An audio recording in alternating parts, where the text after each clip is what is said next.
Taħt qamar kwinta iktar minn 1000 persuna attendew għal ballu tal-qamar ta' wissu, jew kif inhu magħruf l-August Moonball li ttella s-sibt filgħaxija. Dan il-ballu jittella kull ewwel sibt ta' wissu fil-Palazz tal-Verdala bilan li jinġabru fondi għal Malta Community Chest Fund, avveniment li ilu jittella għal aktar minn 60 sena sa minn żmien il-Gvernatur Laycock, dejjem bilan li jinġabru fondi għal dawk inqas ix-xurtjati. Is-serata tas-sibt filgħaxija kienet animata mill-banda tal-Forzi Armati u tal-Pulizija flimkien ma' banet oħra.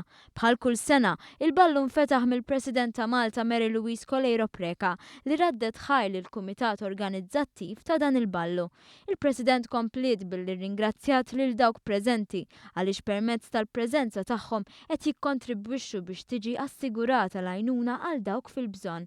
Intant għall-ballu tal-qamar ta' wissu attenda wkoll il-Prim Ministru Joseph Muscat flimkien mas-Sinjura tiegħu Michelle Muscat.